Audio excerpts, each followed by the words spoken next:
presenter from Colby, and he will be speaking on biological agents, drivers of change across history. I'd like you to all welcome Jeffrey Sakovic.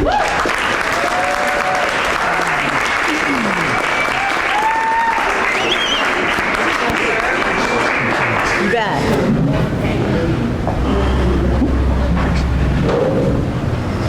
How do you hear me? Ooh.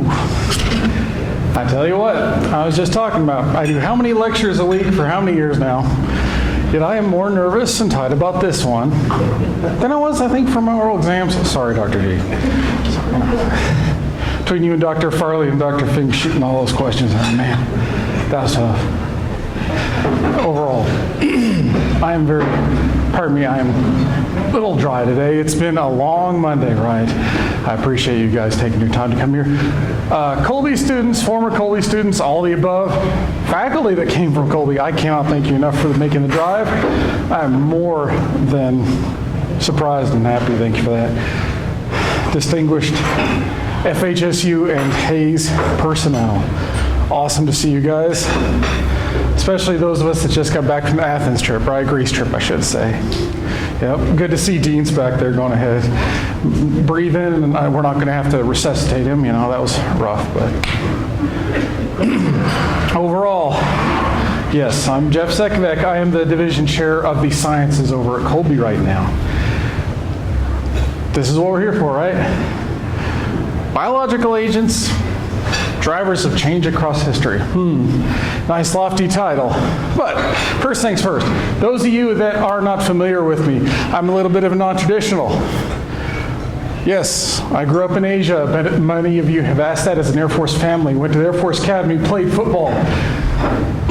Got my honorable discharge after a training accident, unfortunately. It put me out of the Air Force. Dr. Gillock was kind enough to give me a second chance. He gave that non-traditional veteran that walks in one day in the middle of summer, 4th floor, with all those lights off in Albertson. It's kind of intimidating. There's a guy with jean shorts and a tie-dye shirt. And about that time, I'm like, on that note, I'm just going to leave. Hey, come here, let's talk. Next thing I know, I'm his microbiology grad student, along with Will Moore. And the two of us have both gone on to get our doctorates. So, what do we have? Well, obviously, Colby alum. Yes, I did get my AS in chemistry from Colby many years ago, followed by my bachelor's from Bethany in biology. And obviously, a microbiology master's here under the tutelage of Dr. Gillock. I, as usual, have to be non-traditional. I followed on with a doctoral program in management with an add-on specialty of Homeland Security. You can imagine where that has led me in addition to the instructional side of things. Lots of government consulting, lots of wearing a badge and getting called out in the middle of the night, take care of some interesting things. And currently, I am also in the Harvard Medical School Senior Life Science Leader Program. It is working me, but it is a heck of an experience. It's an 8-month program, so that's where we stand on my education. Overall, we know Air Force, lots of law enforcement, everything from comms to training people, to working with death scenes and forensics, to, as of last 10 years-ish, consulting, not only in law enforcement, but into the biosecurity realms, healthcare, management. Academia, tons of ties, obviously, to Colby and Hayes.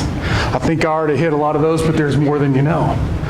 I've also been fortunate enough to be tied in with the NOIS program here back when it was first started. And Earl and I have gotten to do a lot of work along with the rest of the team from the inception all the way through the sunset and now into the new version, the CREST program. Been very fortunate. So like I say, my ties are deep, which means, man, I'm tired. I want to make this one right. So research emphasis tends to be kind of 2 to 3 pronged, like I'm still loving antibiotics, antimicrobials. At the same time, take the Homeland Security side, not only disaster management tools, but I like to see, hey, how does this microbiological stuff play in with our first responders? How do they operate in it? What do they look for? What do they need to look for? Will they even recognize things? I like to look into that. What's their response types? How do they respond to it? All right, so Those of you that are in the National Guard or the U.S. military, this is completely unclassified briefing. There will be no classified materials. I'll be very careful to avoid broaching any of those. Our purpose? This. Everyone knows about the technical side. I mean, oh my goodness, you can't put in a keyword search. Closer? Is this better? Oh my. You cannot put in a keyword search without coming up with hundreds and thousands of different biological incidents, agents, you name it. It has permeated society. That's not the purpose of today. Purpose of this evening is to say, hey, where does this sit with history? What's really going on? What's making things happen? What's making things drive? Why are we in the state we are in today? Believe it or not, it has to do with those little itty-bitty things that take a microscope that Van Leeuwenhoek found a long time ago. So, BA and BW, oh, thank you, you are a lifesaver. Biological agents and biological warfare. Before we can talk about this, we've got to have some basics. Well, BA is a biological agent. Virus, bacteria, any other disease-causing agents, plants. Where do you think ricin comes from? Mycotoxins, all those nasty old fungi. You'd be surprised what's out there. BW, biological warfare, is the use of such agents against the military. And as of late, in the last 10 to 15 years, you come up with BT, the biological terrorism or bioterrorism. That's where you're no longer using it against military targets, but rather you are looking at the civilian population. Now, I swear I can hear myself breathing. Are you guys, is this too loud for you guys in the back? Okay, thanks. Good, okay. I have been asked this question so many times over the last 10 to 12 years that I don't even, who here saw the Masters this weekend? Anybody? Oh yes, thank you, a few people. Now, choosing the right agent is a lot like choosing the right golf club. As the Shambo and Rory McIlroy noted, one club too little puts you in the water, one cup too much, you're over that green. Just the right, you're walking out in a green coat. Except in this case, it's not a competition. So, what is an ideal agent? Hey, it's producing large percentage illnesses, it's easily disseminated, remains stable. That's a big problem, especially when you've got sun. Remains infectious and able to be mass produced. There are a lot of one-off organisms out there that, one-off support choice, yes, Dr. G, my apologies, that would not be suitable for the volumes I need for an actual weapon. The Center for Disease Control categorizes biological agents, especially BAs, into 3 classes, A, B, and C, based upon their effects, the potential for delivery, capacity to cause panic, and development and stockpiling needs. Yes, oh, come on, there we go. Yersinia pestis, Ebola, we know what these things are, right? Well, category A, obviously, those are the nastiest ones. Anthrax, Bacillus anthracis. Y pestis, the Black Plague. Clostridium botulinum, specifically the toxin. Remember, in biological warfare, the toxins are just as dangerous as the organisms. A very old major, smallpox. Filoviruses, Ebola, Marburg, of course, Lassa. Cat Bs, they're a little bit further down, still cause a lot of mortality. Q fever. Staph enterotoxin B, ricin, alpha viruses, and those are things like, like equine encephalopathy. Cat Cs, more on the side of, hey, they're emerging, they have the ability to be very dangerous, but we're still getting there. Sounds bad, but you know what I mean. Hantavirus, multi-drug resistant TB, things like that. Now, overall, you will see when you're talking to a lot of the real biosecurity people that the biological warfare timeline, it's separated out into 3 phases. Prehistory to 1900, 1945, and post-45. prehistory, wherever Dr. Perez went, I do beg your apologies here. I'm sure things like prehistory and the ancient world, those can have variable meanings. I'm going by what most often I run across in the microbiology field. Please bear with me. Hey, that was before it was a science. Literally. It's unsophisticated biological warfare. It's literally, I am throwing the neighbor's dead dog into your yard hoping it'll get you diseased. Pasteur and Koch indirectly move us out of this phase. But even then, how can we tell if events happened 5 to 10,000 years ago? We know things happened, but do we know for sure? No. 1900 and 1945, obviously, what do we have but 2 world wars, and you saw a lot of things happen. That is where you start to see national programs moving forward.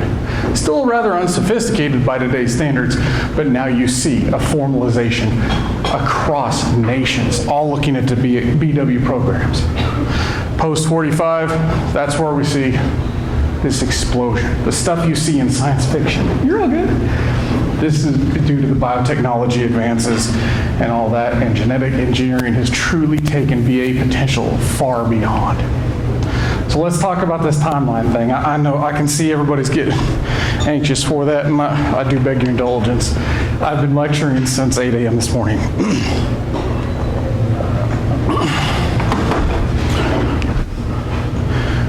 What we're discussing here, all the way from prehistory to ancient worlds, or the ancient world, medieval, 18th century, 19th, 20th, 21st centuries. They're broken down for a reason, as you'll see. And yes, I know my work studies like Jeff has no artistic ability. Please note this was done by hand. Prehistory, here we are. 5,000 to 10,000 years ago. Holy cow. You actually saw Melanesian tribesmen dipping arrows in tetanus. We know this from all stone carvings and whatnot. But so this is not a new thing. This has been happening for a very, very long time. You move up into the ancient world, I'm talking 5,000-ish years ago to around 5 AD or CE based on when you were trained. 14th century BC, look at this. Hittite armies sending infected rams, we think with tularemia, we're not sure, to their enemies. It was over in part of Turkey in Anatolia. That is an actual stone carving out of the museum in Berlin, showing, demonstrating that they were taking those to the enemy. Now, I was fortunate enough a couple weeks ago to be able to travel abroad with the Hayes Education Department to the Athens trip. Thank you guys. So this one really piqued my attention because we spent quite a bit of time in Athens. All right, you history majors back there. Anybody know who the Scythians are? Scythians? They were actually kind of a slave-ish caste within the society in Athens. They served as their police force, one of their police forces. And they would dip their arrows in cadavers and blood stalks full of Clostridium perfringens. Yes, gas gangrene, right? That gives a new meaning to deadly force, doesn't it? You're watching this, it's moving forward, but they're still doing this whole idea, we dip stuff in, we just, we know it's a disease, we don't know what it is, but we're still thinking what? It's spirits, it's black magic, all that stuff. Now, moving in the medieval age, around 476 through 1450. 1155, Holy Roman Emperor. This guy starts poisoning wells in Italy during his attempted conquest thereof. Move forward, a couple hundred years. Jean Duke of Normandy catapults to seize horses over the walls at his French opponents. What was happening about that time, around 1340, the 100 Years' War? You're starting to see this use in a more organized fashion, just a little bit. But this is a biggie. Keep this one in your mind as we're talking today. 1346, the Tartar army catapulted plague victims over the city walls of Kaffa. That's in Ukraine. This is very, very well documented. This is one of those old artistic representations thereof. This is considered a landmark event in biological warfare. The Black Death started in Europe in 1347. That's 1 year later. The Black Death is caused by Yersinia pestis. We'll get back to that. Keep moving forward. You see the Lithuanian army. They're throwing bodies. They're throwing manure, garbage into the town of Karlstein in Bohemia. Move forward. 1495. Spanish are selling wine with the blood of leprosy patients to the French in Italy. Now, this is all in Europe. Now look, 1500, you have Pizarro. He goes over to South America. He's offering variola contaminated blankets and things. What's variola? Smallpox. To this day, they have not recovered demographically. If you recall, that turned into a conquest. And then some moves bloody both ways. I'm not going to touch that with 10-foot pole. 1650, a little outside the era. I just had to include this because I actually had that happen to me, not the saliva throwing at, but dealt with a rabid dog in the Philippines. And I tell you what, when you see active cases of rabies, you'll never forget it. But no, this rapid increasing employment, you're not seeing hundreds of thousands of years, you're seeing tens of years in between the use now. This is what I was getting at, why it is a landmark event in the biological warfare world, the city of Kaffa. There is some dissension out there, but there's an overwhelming amount from what I've seen in the microbiology field that feels that siege is what directly resulted in the Black Death plague that killed 25 to 50 million in Europe. See, what happened was, it's documented that they were taking their dead back all throughout Europe. A bunch of different entry points to include in the Mediterranean. Oh yes. We also know that many events were ripples for hundreds of years after that. And we'll get over to this. So move forward into the 18th century. Just prior to it, this dude, Van Leeuwenhoek up here, he's considered the father of microbiology. Micro people from Colby, tell me you still remember that one from exam 1. Father of microbiology, Anton Van Leeuwenhoek. A little bit. Hey, who discovered spores? And who discovered germ theory? Those are 2 ones. Got to remember them for the final. It's coming up. All right. So when this man does his thing, he is the first to discover organisms, microorganisms. This is another one of those milestones, almost Rubicons in BW landscape. Because now we know that there's microorganisms we can't see. And so let's see. Okay, moving in, let's actually get into the full-on 18th century here. We say, hey, wait a minute, they're still doing their thing. Russian armies catapulting plague victims into the Swedish city of Reval, now Tallinn in Estonia. 1763, back over across the pond. You have the British attempting to spread smallpox contaminated blankets to Native Americans. You're going to say, what? I thought I heard about the American West. Before that, they actually used that to break Pontiac's rebellion at Fort Pitt. While there are other listed factors, it's also noted that the rebellion pretty well lost a heck of a lot of steam after that. So it was unlikely it was going to go. So we can see this is happening. And then it gets even, before I can get further, we know that the strain of smallpox was from the Eurasians. They've been able to determine that. But going forward here, what was 1776 for this country? Something important, right? You've got the Revolutionary War going. They did it again. They attempted to use biological warfare on the forces by inoculating civilians. So General Amherst, back at Pontiac's Rebellion, started this idea of using biological warfare for the British forces. And here they are again.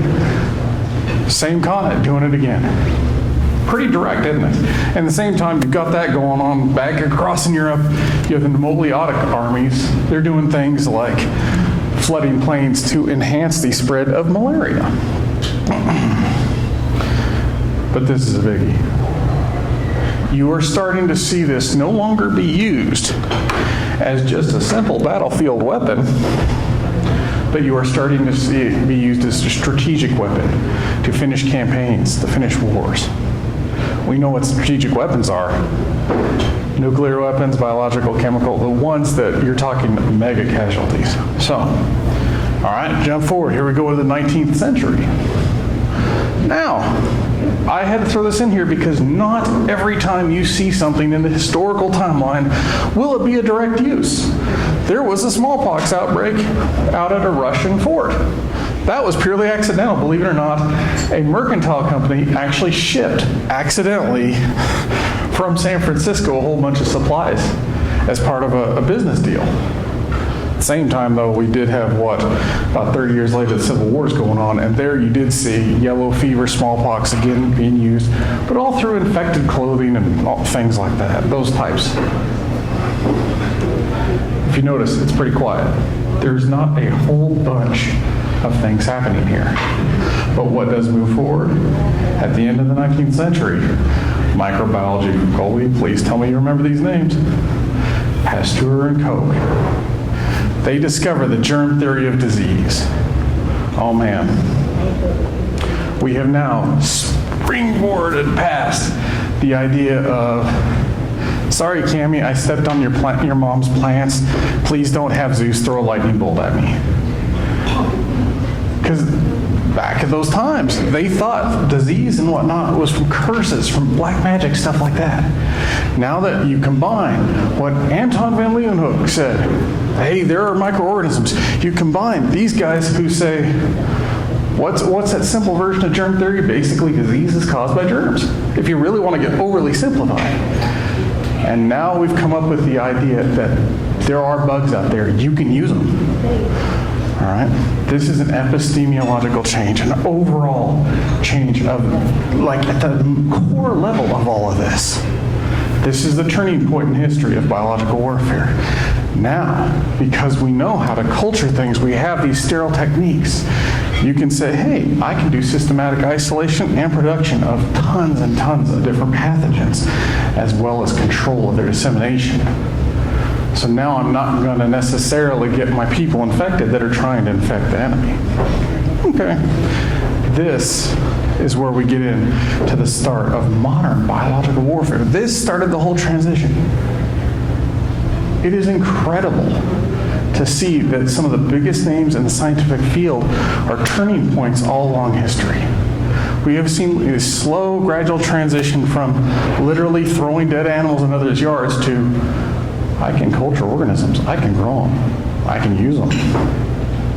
This is an overall transition that's happening over 5,000 to 10,000 years, but it's documented. Ooh, the big WW1. Notice, for some reason, the German troops during World War I used tons and tons of anthrax and glanders. Be honest, I had completely spaced what glanders was. It's Burkholderia. And it's a zoonotic bug, but it is very contagious.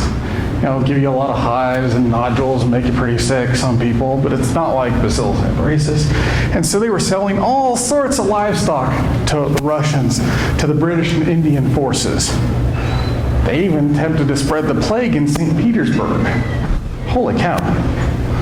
This leads to the Geneva Protocol for the prohibition of the use in war of asphyxiating gases, poisonous and or other gases, and of bacteriological methods. Man, talk about a tongue twister. Isn't that a nice way of saying don't use gas and don't use bugs?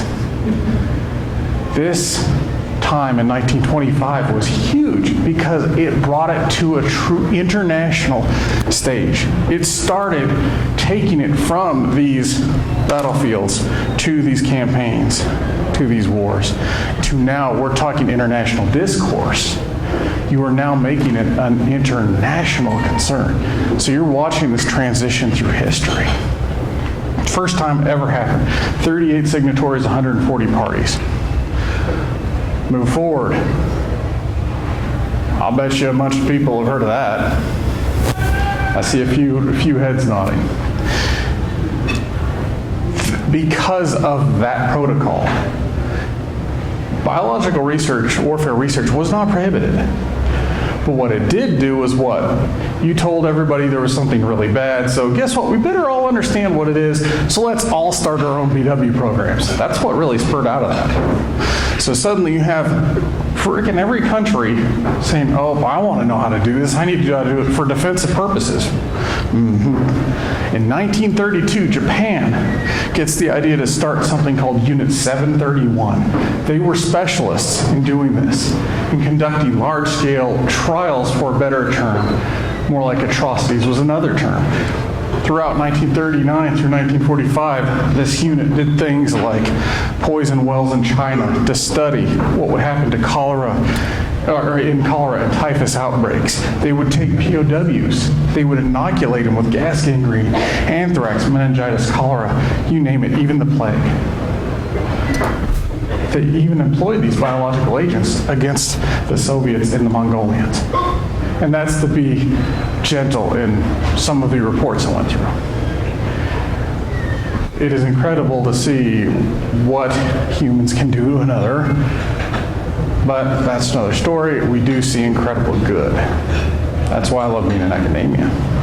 So we're getting here. Now, you realize what has happened, right? We've gone through that first phase of the evolution of biological warfare. Then we jumped into the next, where we've got 1900 to 1945, right? Did you notice that second evolution was where everybody started getting in on it? I mean, everybody, except for one. Due to the experiences in First World War, Hitler was, I'm reticent to use the term afraid, but he was afraid of the use of biological weapons. He used everything else. But he avoided BW. But what do? We started U.S. War Research Service for biological warfare stuff. It becomes Fort Detrick, now USAMRIID. And a lot of good comes from there. I'm here to tell you. So now we're getting from that what? We're transitioning from the second phase of everybody's using it into this third phase, this new evolution. This is into the post-1945 period.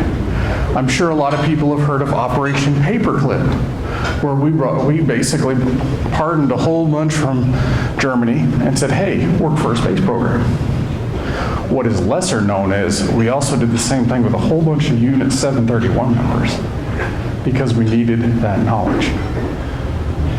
I hate to say it, how many times I think, I wonder, Colby students, you might have been there one time when our PR guy over at Colby asked me, how do you sleep at night? Well, in addition to being tired all the time, that's normal. You sleep because if you know how to make the weapon, how to use the weapon, you can stop it. That's how you sleep. But I digress. So now, you are seeing that biological warfare is starting to shape international policy beyond let's just look into it. What are they doing? They're now taking what could be considered international criminals or whatever, suspects, whatever you want to call them, and they're bringing them on. And we weren't the only ones. Soviets did it. A whole bunch of countries were listed in that. All right. Into the Cold War, post-45 to about 1991-ish. Now we start seeing in 1972, they said, hey, that 1925 Geneva Protocol, look, for the last 50 years, it didn't do anything except get everybody into it. So in 1972, they say, let's do another one. Let's get this convention on the prohibition of the development and production and all this and that. Still doesn't do it. Guess what it does not explicitly prohibit?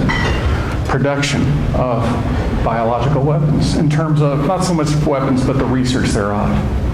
But this time we do have over 100 signatories. What did we have the first time? Only like 38. Do you see how this is expanding around the world in terms of interest and importance? All right. Okay. So now we can definitely say you see stuff like that it is an international political concern. I mean, it is driving issues. It is driving countries in terms of direction. All right. To the point that we actually authorized the use of serratia marcescens in a test in San Francisco in the 1950s just to check disseminations, see how it works. Do you remember serratia marcescens, Colby guys? Yeah, that one that turned red. Yeah, except you know it can also cause infections. Whoops. Well, there were tons and tons of infections. Government said, oops, let's not use that one again. But they've used other bugs since. It is, think about it, it is shaping policy, it's shaping morals, the value systems. You're seeing real big things happening here. Now, it should be noted, during this Cold War period, many allegations came up of biological warfare. Not gonna lie, tons of them. But a biggie, and I grew up in Asia, so I remember a few of these things popping out, especially during Afghanistan. The first, second one, the one after the Brits before we got in on it. Yellow rain. I always, as a young man, had thought that was like mustard gas or something. No. That is the use of mycotoxins. You know, fungal stuff? If you combine it in a certain way and, fractionate off, do some good stuff, you can actually get these. Excellent protein synthesis inhibitors. I think I see some Bio1 people here. We're just about to have that test about genetic expression and what do you do, but you took a look at a gene and you have to what? Make whatever protein's encoded. You inhibit that, you've got a problem, don't you? Yeah. So it's very effective, actually. Now, as we become more advanced, it becomes easier to make something that you can't prove either way, can you? So once again, now we still, throughout history, for like 5,000 years, how often can we actually prove it was a biological attack? You can't. But the U.S. to this day has not withdrawn its allegations of the use thereof. So, during this time, you even see Saddam Hussein, remember the Iraqi dictator? He even had a full-on biological weapons program with bacteriological stuff, plants, all the myco stuff. Holy cow. Tons and tons and tons of stuff. Okay. If you're going to do this stuff, if you're going to mess with it, how many times play with a match, you're going to get burned as a kid. Same thing happened. I know of a ton of different incidents, but here's one I've got to bring up. In Severodolsk, that was terrible. I speak Japanese, German, and English. Don't ask me about Russian. My dad knew all that stuff. Supposedly, at the time, I'll never forget this because Dr. Gillock in one of our classes had actually shown us a video about biowarfare stuff. And one of the people in there made the claim that they were making anthrax in basically beer level style, huge multi-thousand gallon vats. And I thought, no way. Well, it turns out they were at this place. According to some of the most recent estimates, they had enough anthrax to exterminate the entire planet. Well, guess what? Whoopsies, somebody didn't have a valve just right, didn't have the connection just right, and they literally just got a little blast off of one of those tubes they were transporting. It contaminated kilometers and kilometers and kilometers. You can see, it probably can't tell too well here, but you can see some of the defined zones, and then you can watch the wind pattern carry those anthrax spores all downwind. Oh. And it was, what, 30 years before they ever would even acknowledge this did happen. In the meantime, you had black market meats and things like that from the area getting shipped across Europe, and suddenly, is this microbiology, is a bacterial spore easy to kill? Exactly. You had people, eating rare steak and they were picking up spores for literally a year to two. Crazy stuff. Okay, so getting over here. Oh, we're almost to the end of this timeline, so I can start getting to the point, right? 21st century. I'm a little early, but you get the drift here. We start getting to the idea of a decentralization, or a bunch of researchers call it a democratization of the biological warfare armamentarium, as it were. So we've gone through ages and ages and ages, thousands of years of going from the neighbors throwing at dead animals, to the armies tossing bodies and poisoning wells, to we're using biological warfare to break the back of a nation opposing us in a rebellion, to okay, we have formal programs, but we're trying to figure this out, to, okay, let's back off and It has advanced to the point that individuals and small groups can now use it. This is where you see the transition from biological warfare to biological terrorism or bioterrorism. This was one of the primary reasons I originally went the route I did with my 2 graduate degrees. And I got into it, next thing I know, they're like, no, we're moving you more into biosecurity because that's only one part of it. This is a little before it, but they kind of mark these as some of the earliest ones, like the Rajneesh attack, salmonella attacks on restaurants in Dallas, Oregon. They nearly collapsed an entire healthcare system with people with the runs, believe it or not. Terrible thing to say, I know, as we're having dinner. But I assure you, I've already sampled the dinner. It is awesome.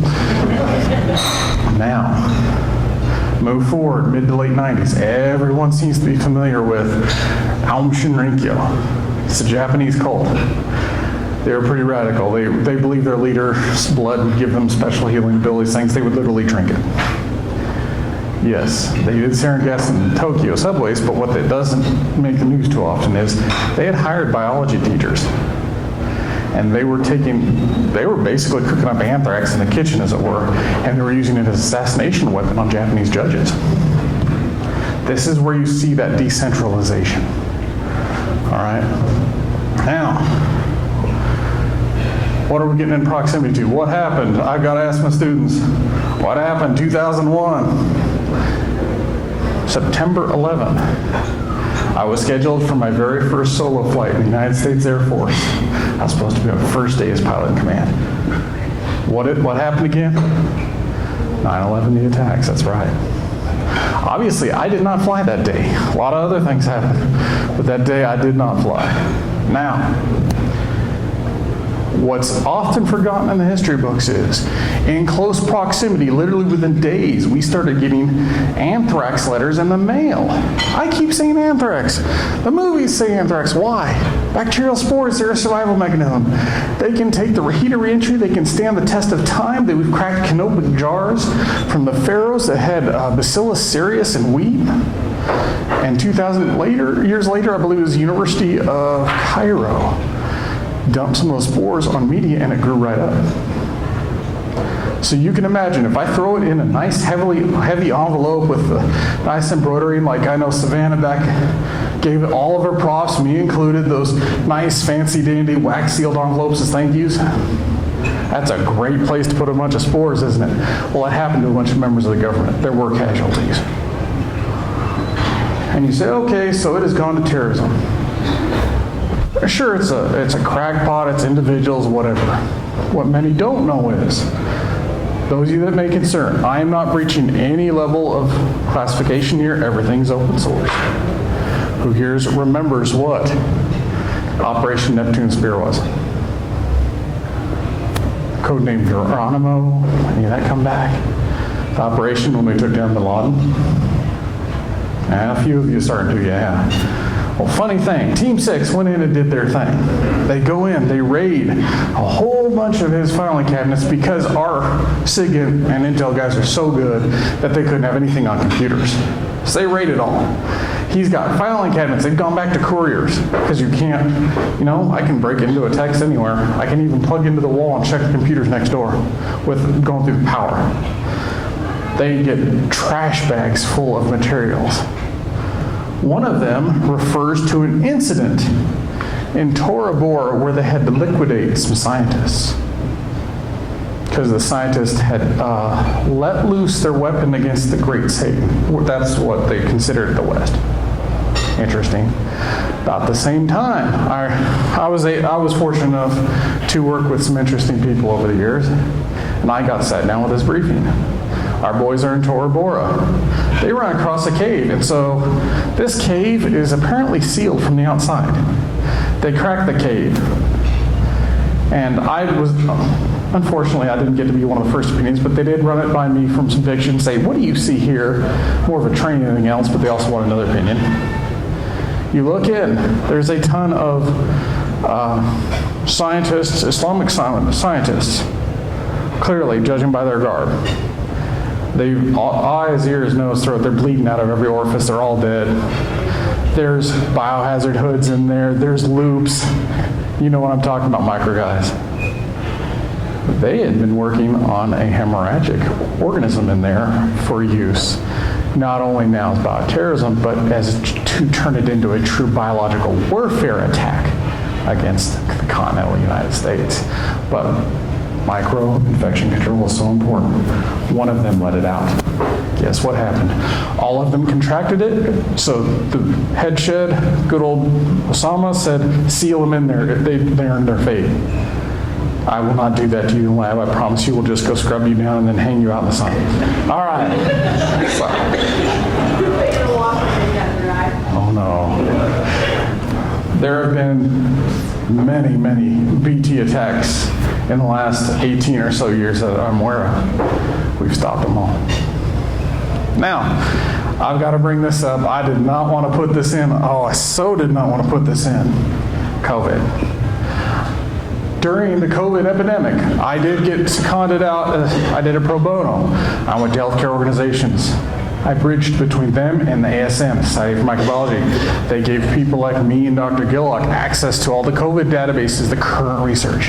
And I don't know about my boss man here, I didn't ask him, but I know I went to a lot of the Western healthcare facilities and we talked about, hey, they're showing in a patient with this setup, maybe want to work this because this bug might be doing that. And I was going around and briefing and working with a lot of healthcare providers. All right. During that time, we all here know the political ramifications. Some say it came from Wuhan. Some say it did not. I have seen evidence both ways. I am not going to wade into that debate. We do know it is a chimeric virus. We can show you the genetic sequences of where two hosts allow these two viruses to get different parts in them, and guess what? You get all that code in there, you get some good stuff or bad. But the reason I bring this up is whether or not this was a deliberate or accidental release or just natural. This is pretty close to and basically a biological warfare incident, isn't it? Based on what happened. You saw global changes at the level of the Black Death, not in terms of casualties, thanks to our medicine, but economics, social. How many of us heard about people started dating virtually with never having seen each other, marrying each other without ever having held each other's hands? I'm not kidding, I'm serious about this. Employment practices, work from home, education. Guys, how many of us taught through the shutdown? Everything changed, so whether or not, it might as well have been a biological incident, isn't it? Yeah. So let's get to the guts of this, because I know we've got desserts that be had and things like that. This is serious. This is a personal opinion, but from the data I'd have to throw in there, professionally, I truly think that Black Death, yes, that was a direct result of the use of biological weapons. The siege of Kaffa. We know those Yersinia pestis affected bodies were carried back. We know that they went in some of the first cities that exhibited the plague. Truly, this is where one of those points that history changes, and not just a little bit, a lot. Modern day society reflects what happened. Yes, we lost 25 million people. But the cultural results, the feudal society at the time was restructured. It got ended, basically. Religious modifications happened. Medical practices were altered. Who knows, I'll get to that in a minute. Architecture changed. Migration. What did we see after COVID? People started persecuting migrants. We saw the same thing during the Black Death. Notice, as one of my colleagues, Colby's fond of saying, history repeats, you gotta know it.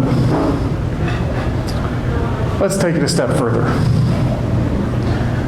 Hopefully, a bunch of people know what the scientific revolution is. That was a time when a whole lot of things changed, and it wasn't because of technology. It was because of thought. Shortly after that, you have this change from Galenic medicine where, hey, I need to bleed a person because their Hubers were not. in balance to, let's do empirical observation and dissection. Let's find out why. That is a direct link to the change in medical practices during the Black Death of saying, let's look for treatments, let's look for causes. But during this scientific revolution, you start seeing people say, hey, I want to know why. I want to have facts. I want to use logic. There are numerous works out there that will support the idea that the Black Plague set up the conditions for the scientific revolution to happen. They said, I found tons and tons of it talking about that. But what is it? Look what happens. They wanted answers, and now you're seeing a new approach to science and the furthering of its disciplines. You're seeing the scientific method. I think I even saw some general non-majors bioers in here. Remember that crappy chapter 1, right? The scientific method. There's a reason we bring it up. It's because you look at everything with that critical mind. You don't say, this happened because my Aunt Joe said this happened. No, you know it because of experimentation. You know it because of quantitative reasoning, things like that. You even saw during this time the change to a heliocentric idea of the solar system. All right? Another aspect to consider is the Renaissance took place in between the Black Death, and then it overlapped into the scientific revolution. Correct me if I'm wrong here, Dr. Perez. Now, you cannot... I work on the gain on this mic. You cannot, I feel professionally, you can't exactly say the same level of Black Plague set up things just for the scientific revolution to work right, but you can look that there were implications that started to help it to where it could take a hold. The Renaissance, the revival, the rebirth of all these classical art and literature philosophies. And from there, you combine that with the overlapping scientific revolution, and you have modern day society. And that's all because of a biological warfare incident. No kidding. The entire current modern history may very well be a result of that. So, and then of course, I've already made reference to things like demographic changes on cultures that have hit this, entire rebellions that have changed. Also, look at it. Some of you want to be microbiologists. You guys have talked to me about it. Our field has directly been impacted by this. No kidding. Populations in Asia, when we were there, you could still see the lingering effects. It's just like if you were around some of the Japanese that had been involved, or the parents or the grandparents involved with use of nuclear weapons. They were terrified of fire. You will see entire cultures through generations still feel these effects. And now, hey, I'm already getting to the point that, hey, everybody's involved in this modern day society implications. I mean, look at Hollywood now. Every third movie involves some kind of super agent from outer space into the center of the earth or whatnot. I'm an X-Files man, personally, the original X-Files. And of course, Stargate.